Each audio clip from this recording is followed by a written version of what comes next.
Hi, you're on the Reddit Confessions channel. I was in the back seat of a rideshare when it happened.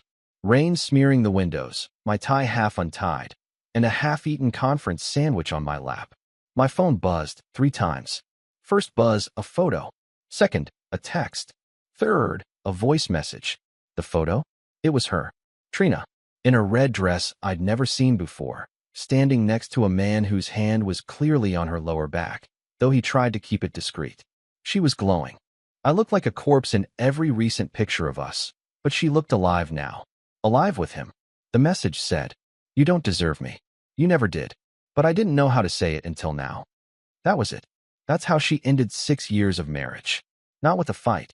Not even with honesty. Just a message delivered in the back seat of a Toyota Camry while I chewed stale turkey and tried not to fall apart in front of a stranger with 5 stars on Uber. I didn't respond. I didn't go home either. I told the driver to take me to my brother's place. I stayed there on his couch for 5 nights. I told him I needed space to think, but I mostly stared at his ceiling fan, trying to understand when exactly I became so easy to leave. My friends said things like, "She's chasing something fake," or "You're better off, man," but they didn't understand. I wasn't mad at her. I was mad at myself for not seeing it coming. Or worse, for seeing it and pretending it wasn't real. Weeks passed. She moved out. She took the espresso machine but left the wedding album. How poetic. I went quiet. I went numb. I let her go because she clearly needed to go. But then, out of nowhere, I got the email. A name I hadn't read since our wedding RSVPs popped up in bold letters.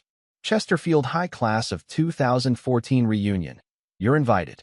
I almost laughed. Trina had always loved that school. She made me sit through her reunion slideshow once, like it was a Netflix special. She always said it was the last place she remembered feeling truly important. So why did I suddenly want to be there? I don't know. Maybe I wanted to see her from the outside, without the vows and expectations. Maybe I wanted to look her in the eyes and ask silently, was I really that undeserving? Or maybe, deep down, I knew something she didn't, that everything was about to change.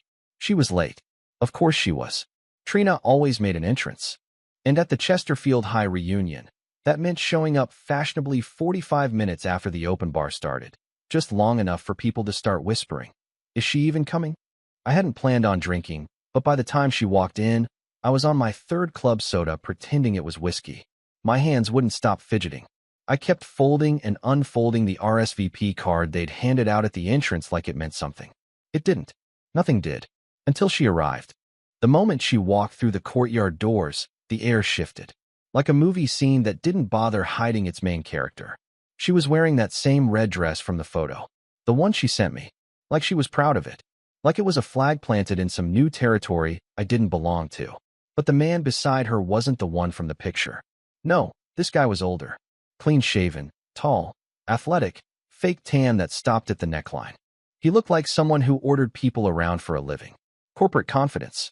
Trina clung to his arm like he was a trophy she'd earned after years of carrying a dead-weight husband, as I'd later overhear her say near the hors d'oeuvres. I stayed seated, far from the dance floor, close enough to watch, but far enough not to be part of anything. That's when something strange happened. One by one, people started glancing at me. Not just quick looks, real stares. Like they were trying to place me. I hadn't changed that much, had I? Same glasses, slightly better haircut, same neutral expression I wore through most of our marriage. Then I saw Jessica Monroe, Trina's high school frenemy. We'd met twice. She was one of the few who was genuinely kind to me at our wedding. She locked eyes with me, tilted her head slightly, and then walked straight over. I braced myself for pity. But instead, she said, "I'm shocked you came." I laughed nervously. "Is it that obvious I don't belong?" "No," she said, leaning closer. "It's just, after what Trina said about you, I figured you'd want nothing to do with her." "What did she say about me?" Jessica paused, then gave a small shake of her head. "Forget it. It's not worth repeating. But she's been telling a very different version of your marriage." I felt something twist inside me, a dark knot tightening. I'd been silent this whole time, respectful, private, letting her live whatever life she thought she deserved. But now people were seeing me not as quiet, but complicit, as if her story was the only version that mattered. Later that night, everyone gathered by the fire pit. Some guy with an acoustic guitar played covers of songs no one asked for. and there was one empty seat, right next to me. That's when Trina finally approached. She didn't say hi, didn't even look surprised to see me. She just sat down like nothing ever happened between us, like I was still hers to sit beside. Then, without looking at me, she said, "I didn't think you'd actually come." I stared at the fire, forcing my voice not to crack. "Neither did I." She sipped her drink. "You look okay." I could have said so much, but instead, I let silence hang. Then she whispered something so cold, it made my spine stiffen. "I hope you don't say anything tonight that'll embarrass yourself. Or me." That's when I knew. This wasn't about closure. This was about control, image, manipulation. And for the first time in months, I didn't feel small. I felt something else rising in me. Not anger, not revenge, clarity. And I wasn't going to waste it. Trina had always been good at reading a room, but she failed to notice how many eyes followed her when she sat beside me by the fire pit. Her arrival was subtle, sure, but it didn't go unnoticed. The same people who once whispered about how out of my league she was were now watching like they expected a scene. And maybe they were right too. But I wasn't going to give them that. Not yet. The firelight flickered across her face as she crossed her legs and straightened her back. Perfect posture, perfect lipstick, perfect performance. It was clear she thought she still held the upper hand, as if my presence alone was a silent apology for whatever imaginary failures she told everyone I committed. But what she didn't know was that I hadn't come to win her back, or beg, or even speak. I came to see, to understand, to watch her without the filter of guilt or love. And that's when everything began unraveling. She leaned in close enough that I could smell the perfume she always wore when she wanted something. "That's my boss, by the way," she said, nodding toward the man she brought. "Well, kind of. He owns the firm. We've been close."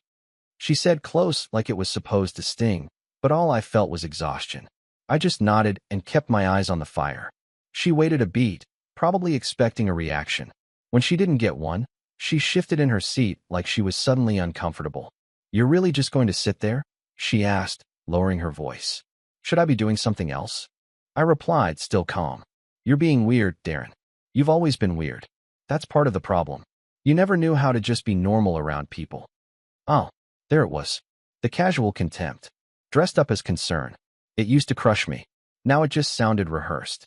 I didn't answer, and the silence must have unnerved her because she stood up abruptly and muttered, "Whatever," before walking away toward the patio bar. I thought that would be the end of it. But then, something unexpected happened. A guy I barely remembered from her wedding party approached. His name was Corey, I think. He'd been one of her old flames, who swore they were just friends. I never liked him, but I tolerated him, for her. Now, he looked at me like I was a puzzle he finally had the missing piece for. "You know," he said, sliding into the empty seat Trina had just left, "a lot of people were betting you'd skip this thing." I shrugged. A lot of people were wrong. He smirked. "Trina's been running her mouth since the divorce. Said you begged her to stay. Said you cried on the porch like a kicked dog." I didn't flinch. Let her talk. Corey leaned in, voice low. "You should probably know something. Her boss? He's married. To one of my sister's best friends. Trina's the side project. Everybody knows except her." That landed like a sucker punch. I blinked, letting the weight of that settle. I wasn't surprised she moved on quickly. But becoming someone else's secret? The woman who used to call herself too evolved for ordinary drama was now a cliché she used to mock. "You're serious?" I asked. Corey nodded. "Dead serious. And get this. She told people you were emotionally unstable. That's why she left. Funny, coming from the woman who cries in parking lots at brunch." I didn't know whether to laugh or scream, but I did neither. Because right at that moment, I saw Trina returning from the bar, with 2 drinks in her hand, and a look of practiced sweetness on her face. I smiled for the first time in months.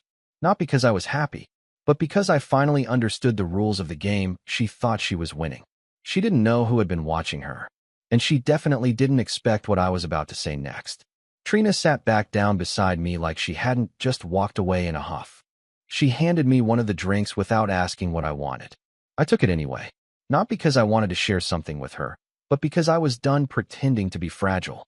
If she wanted to dance around the illusion of civility, fine. I could do that. For a moment, she raised her glass in a fake little toast and said, "Look at us, sitting here like old friends." I knew you weren't as bitter as people made you sound. That was her move. Disarm with charm. Compliment you while pulling the rug from under your feet. I let her talk, let her fill the air with her fantasy version of our story, because I needed to hear how far from reality she'd drifted. I mean, I'll admit it, she continued, sipping. Maybe I could have been softer. But you never made it easy, Darren. You were always so invisible, like you wanted to disappear into me. I need someone who challenges me, not someone who makes me feel like I'm parenting a man-child. She said it with a laugh, like it was all harmless. I watched the flames crackle in the pit, and I thought about all the nights I stayed up researching how to make her surprise birthday trip perfect. How I taught myself to cook her mother's impossible lemon chicken recipe just to make her feel at home during a rough patch. How I worked overtime to get us that second car. She said she needed to be taken seriously at work. But I didn't interrupt. Not yet. Then she leaned in, as if she were giving me a gift, and said, "But look at you now. You showed up. That's brave. Most men in your position would have ghosted this whole thing out of embarrassment. I'm honestly impressed." That was it. That word. Embarrassment. I turned to her slowly, still holding the drink she'd given me, and finally spoke. Embarrassment is lying about your marriage to make yourself look interesting. Her smile froze. Embarrassment, I added, is thinking no one knows your boss is married, or that you're the topic of brunch gossip, not the envy of it. She blinked. The color drained slightly from her cheeks. I didn't come here to fight, Trina. I didn't come to prove anything. I came to listen, to see you for who you've become without me. She opened her mouth, but I kept going. You told people I begged you to stay? That I cried. Maybe I did, but I never lied. I didn't need to, because the truth always sits longer in people's minds. And guess what? It's catching up to you. She looked around, suddenly unsure of how many people were within earshot. The murmur of soft music and casual conversation continued, but she couldn't tell who might have heard. And that scared her more than anything I said. I know about the wife, I said quietly, and that this whole show, this reunion, this dress, this little power game, isn't for him or for them. It's for you. Because you need someone to look at you like you're still the girl who had it all. She stood up, the drink trembling in her hand. You're pathetic, she whispered. I smiled gently. Maybe, but I sleep fine at night. She turned on her heel and stormed off into the crowd. And as she disappeared between the patio lights and party laughter, I didn't feel vindicated. I felt clear. But just when I thought the night had peaked, someone unexpected approached me. It wasn't one of her friends. It was his wife. And the way she looked at me told me this story was far from over. She wasn't loud. She didn't storm over like a woman scorned. She moved like someone who'd already decided what to do, and every step she took was deliberate. Her heels clicked softly on the patio tiles as the crowd around the fire pit laughed at old yearbook jokes and sang along to the worst rendition of Mr. Brightside I'd ever heard. She wore a cream-colored blazer over a white satin blouse, tailored pants, and a look that didn't beg for attention. It demanded respect. She stopped just short of the bench I was sitting on, hands neatly folded in front of her, eyes locked on me like she already knew the outline of my story, but wanted to hear it from the only other person who could see the whole picture. You're Darren, right? She asked. I nodded slow. Yeah. And you must be Valerie, she said. Mark's wife. Mark. So that was his name. The man Trina brought, the one she called her boss. I'd only heard about him in fragments, never a full name. But the way Valerie said it, like she was daring me to deny it, confirmed everything. She sat beside me without waiting for permission, close enough that I could see the subtle twitch in her jaw as she clenched it. Still composed, but barely. I wasn't going to come tonight, she said, eyes forward, voice calm. But something told me I should. So I did. And now I've seen everything I need to see. I'm sorry, I said, though the words felt stupid as they left my mouth. Like apologizing for a tornado you didn't cause, but still got swept into. Don't be, she replied immediately. I'm not here for pity. I'm here for confirmation. And you just gave it to me. She reached into her purse and pulled out a velvet ring box, the kind that comes with promises people don't always keep. She opened it casually, like she was checking her lipstick. Inside was a diamond ring that sparkled under the string lights above us. Too bright for a party like this, too symbolic to ignore. She gave him this, Valerie said. He gave it back. He told her it was too soon, that he wasn't ready to leave me yet. I didn't know what to say. I just stared at the ring as if it held all the pieces of the puzzle I hadn't even known I was trying to solve. Trina had given this man a ring? My ex-wife, the same woman who once told me she didn't believe in outdated rituals, proposing marriage to someone else while technically still wearing my last name? She doesn't know I know, Valerie continued. She thinks I believe her networking weekends are real. But I've seen the texts. I've heard the calls. I've watched the way she walks into a room like she owns it, until she sees someone who remembers the truth. I looked at her, finally. Why are you telling me this? Because, she said, someone needs to remind her that people don't just disappear quietly. You didn't deserve what she did to you. And neither do I. There was no alliance forming between us. No plotting. Just a strange, shared gravity that pulled us into the same orbit of betrayal. We were footnotes in someone else's story, but maybe, for once, we were ready to rewrite the ending. Valerie stood up, smoothed her jacket, and nodded toward the banquet hall. They're dancing in there. She's acting like nothing's happened, but she's about to find out that something has. I stayed seated as she walked off, that velvet box still open in her hand. I couldn't move, couldn't breathe for a second, because deep down, I knew what was coming next. Trina wasn't going to be blindsided by drama. She was going to be exposed by the one person she underestimated most. And I had a front row seat. From the bench outside the banquet hall, I could hear the bass line thumping through the walls and the crowd clapping offbeat to a pop remix. I imagined Trina in there, probably in the center of the room, pretending none of us existed, pretending her life hadn't left behind a trail of broken people cleaning up the mess she made in silence. But this time, someone was going to speak. Valerie hadn't returned.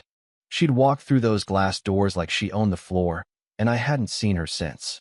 I didn't know what she was going to do, and truthfully, I didn't care if it was dramatic or quiet. Either way, the truth was no longer buried in backseat texts and whispered brunch gossip. It was alive now, visible. Eventually, curiosity pulled me off that bench. I walked around the side of the building and slipped into the banquet room through a secondary entrance near the DJ table. The lights were low, neon edges glowing along the walls, casting everyone in dreamy blues and purples. On the far side of the room, near the champagne fountain, Trina was dancing. Not wild, not messy, calculated. That signature laugh of hers echoed as she swayed, her red dress catching the light, arm tucked inside Mark's. He didn't look like a man in love. He looked like a man performing. Then I saw her. Valerie. She wasn't charging toward them. No dramatic scene like in movies. She was just waiting, on the edge of the crowd, watching. And in her hand, the velvet ring box was now open, exposed, dangling delicately from her fingers like a trap that had already snapped shut. The DJ started speaking over the music. All right, Chesterfield. It's time for our throwback dedication. One of our alumni sent this one in with a note that said, "To the woman who thought nobody knew. This one's for you, red dress." A few people laughed. Some looked confused. Trina froze. The opening chords of "You're So Vain" started playing, loud and unmistakable. Gasps. Then silence. Mark slowly pulled his arm away from Trina's. He wasn't confused. He knew exactly what this was. She turned to him with a look of frantic disbelief, but he was already walking away. And then Valerie stepped forward, calm as ever. She didn't scream. She didn't throw the ring. She simply held it out, offered it back to Trina like a receipt from a transaction that was no longer valid. "Wrong finger," Valerie said loud enough for the tables around them to hear. "Wrong man. Wrong everything."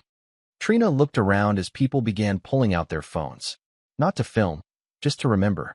Because this was the moment the fantasy cracked. Her expression twisted, not in guilt, but in fear. Fear of the story slipping out of her control. Fear that everyone who once admired her now saw the truth. And then she saw me, across the dance floor, standing still, hands in my pockets, watching. Her mouth opened slightly, maybe to call out, maybe to plead. But I didn't move. This wasn't mine to finish. This was hers to live through. She turned and stormed out of the room, heels clacking like gunshots against the tile. Valerie remained still. Mark had vanished. The DJ, bless his awkward soul, tried to pivot with a, "Well, let's move on to something lighter," but the damage had settled like dust over everything. I left through the back, heart pounding, not from adrenaline, but from release. The weight was gone. The confusion, the guilt, The questions, all replaced by clarity. She once said I didn't deserve her. But tonight, in front of everyone who used to believe that, she proved just how wrong she was. I sat in my car for nearly an hour after leaving the reunion, parked just a block away from the venue, engine off, fingers clenched around the steering wheel. Not because I didn't know where to go, but because, for the first time in what felt like years, I didn't owe anyone a reaction. I wasn't waiting for Trina to call. I wasn't crafting some polite text to keep the peace. I wasn't shrinking into silence so she could have the last word. I didn't need to explain myself anymore. But she still tried. It was close to midnight when my phone buzzed. A text. Her name lit up the screen, still saved in my contacts, though I deleted our photos months ago. For a long moment, I just stared at the notification without opening it.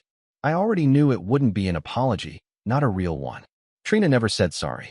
She reshaped stories until she came out clean. Eventually, curiosity won. You didn't have to just stand there like that. I get it, Darren. You're mad. But that was cruel. Cruel. That word sat in my chest like a brick. She still thought she was the victim. Still believed silence equaled aggression. Still didn't see that her downfall wasn't orchestrated by me. It was planted and watered by her own choices. I didn't text back. I didn't have to. 15 minutes later, another message. People think they know everything now. I lost a client tonight. Valerie told them I was manipulative. Do you think that's fair? I almost laughed. Fair. She was worried about fairness now? After torching our marriage with calculated detachment and playing the helpless muse to a married man? No, I didn't think it was fair. I thought it was justice, quiet, poetic, and long overdue. Still, I didn't answer. The power of silence had never felt so loud. She called next. I let it ring once and hit decline. Then again. Decline. Again. On the fourth call, I finally picked up. Not to yell. Not to gloat. But because I wanted her to hear what she could no longer twist. Trina, I said calmly, you don't get to rewrite this anymore. Darren. No, I cut in. You said I didn't deserve you. You said I was invisible, forgettable, weak. And maybe I was, back then. Maybe I believed it. But tonight, you were the only one who vanished. I didn't expose you. I didn't push Valerie. I just existed long enough for the truth to catch up. That's all it took. Silence. Then she asked the question I knew was coming. The one all manipulators ask when their image begins to crack. Do you still love me? I didn't hesitate. No, I said. I grieve the woman I thought you were. But that woman never existed. And loving who you pretended to be isn't the same as loving you. She exhaled sharply, like I just hit her. You'll regret this, she snapped. I smiled. I already did. For 6 years. That's over now. And I ended the call. For the first time, I ended it. I watched the screen go dark and knew she wouldn't sleep that night. Not because she missed me, but because she finally understood she no longer controlled the narrative. The man she underestimated had stayed quiet, not because he was weak, but because he was waiting for the storm to burn itself out. And now, all that was left were ashes. The next morning, I woke up before the sun. I expected to feel hollow, like I had every other morning after she left, but something was different. The tightness in my chest was gone. No weight, no questions. Just air. Quiet. The kind of silence that didn't feel like a punishment anymore, but peace. I brewed coffee in my tiny kitchen. The same machine she once mocked for being too basic. I stood by the window and watched the sky turn orange over the rooftops. And for the first time in a long time, I didn't reach for my phone to see if she had messaged again. I didn't wonder what she was doing or who she was with. She wasn't the center of my thoughts anymore. I was. Later that day, I went to the bookstore I used to love, one of those quiet, dusty places that smelled like paper and memories. The owner, a kind woman named Margot, recognized me. She asked where I'd been. I smiled and said, sorting myself out. She didn't pry. She just pointed me to a shelf and said, you always liked the memoirs. I left with a stack of books and something else I hadn't expected, a number. Margot wrote it down on my receipt with a wink. In case you ever want to talk, she said. Funny, Trina used to hate that store. Said it made her feel sleepy. I used to rush through visits to avoid her disapproval. But that day I stayed. I read. I let the hours pass without guilt. That night, I opened my laptop and finally did something I'd been avoiding for months. I deleted the last photo of us. It wasn't dramatic. No tears. Just a quiet acknowledgement that I didn't need to cling to a version of love that only existed in my memory. I didn't need to prove anything. Not to her. Not to anyone. Because I had finally learned something she never did. Closure doesn't come when they admit they were wrong. It comes when you no longer need them to. That was my ending. Not revenge. Not regret. Freedom. Thanks for staying with me through this journey. It wasn't easy to tell, but it was real, and I hope it meant something to someone out there. Now it's your turn. Comment below. Have you ever had a moment where someone else's lies collapsed, and all you had to do was stand still?